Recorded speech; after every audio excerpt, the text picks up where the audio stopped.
नमस्कार, मैं हूं आपके साथ कविता राणा। कभी आम आदमी पार्टी के नेता रहे आशुतोष आजकल फिर से अपने पुराने प्रोफेशन पत्रकारिता की ओर लौट आए हैं और तमाम बड़े मुद्दों पर मोदी सरकार को घेरते रहते हैं। लेकिन इधर इस बीच Ashutosh social media platform Twitter पर अपनी प्रोफाइल फोटो बदलकर सुर्खियों में छा गए हैं।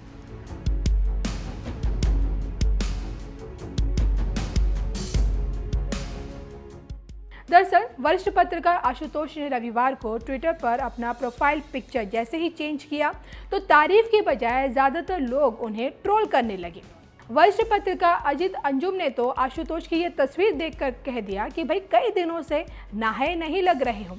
अब ये बात अजीत अंजुम जी ने मजाक में कही हो या फिर खिंचाई करते हुए कही हो, ये तंज मारते हुए कहा हो, उनके इस कमेंट को 2000 से भी ज्यादा लोगों ने लाइक किया है।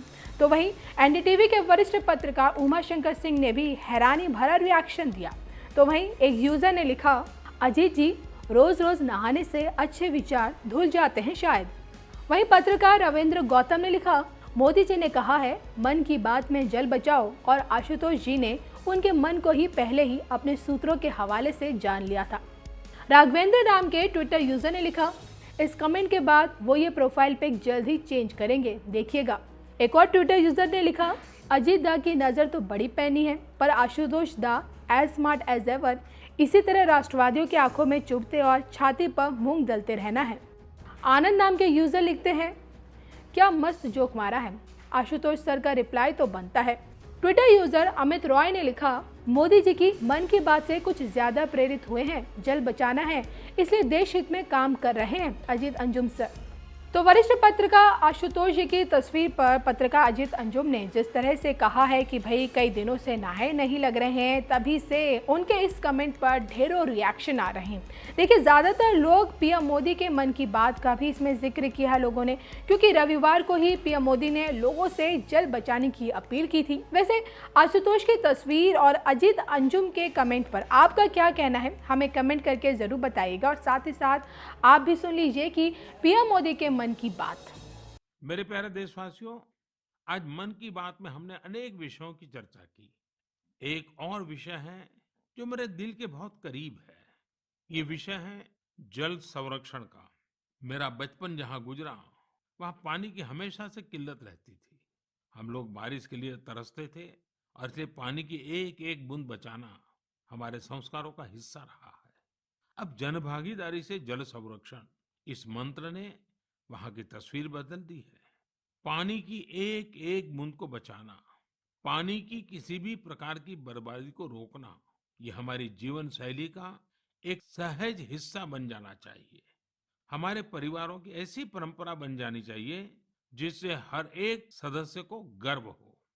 साथियों, प्रकृति और पर्यावरण की रक्षा भारत के सांस्कृतिक जीवन में, हमारे दैनिक जीवन में रचा बसा हुआ है। वहीं बारिश और मानसून हमेशा से हमारे विचारों, हमारी फिलॉसफी और हमारी सभ्यता को आकार देते आए हैं।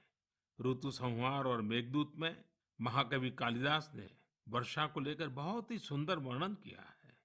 साहित्य प्रेमियों के बीच ये कविताएं आज भी बेहद लोकप्रिय हैं। ऋग्वेद के पर्जन्य सूक्तम में भी वर्षा के सौंदर्य का खूबसूरती से वर्णन है। इसी तरह श्रीमद् भागवत में भी काव्यात्मक रूप से पृथ्वी, सूर्य और वर्षा के बीच के संबंधों को विस्तार दिया गया है। अष्टौ मासान् निपीतं यद भूम्याः च ओदमयं वसु स्वगोभिः मक्तुम आरेभे पर्जन्य काल आगते। अर्थात सूर्य ने 8 महीने तक जल के रूप में पृथ्वी की संपदा का दोहन किया था। अब मानसून के मौसम में सूर्य इस संचित संपदा को पृथ्वी को वापस लौटा रहा है। वाकई मानसून और बारिश का मौसम सिर्फ खूबसूरत और सुहाना ही नहीं होता, बल्कि यह पोषण देने वाला, जीवन देने वाला भी होता है। वर्षा का पानी जो हमें मिल रहा है वो हमारी भावी पीढ़ियों के लिए है। ये हमें कभी भूलना नहीं चाहिए। आज मेरे मन में ये विचार आया कि क्यों न इन रोचक संदर्भों के साथ ही मैं अपनी बात समाप्त करूं। आप सभी को आने वाले पर्वों की बहुत बहुत शुभकामनाएं। पर्व और उत्सवों के समय ये जरूर याद रखिएगा कि कोरोना अभी हमारे बीच से गया नहीं है।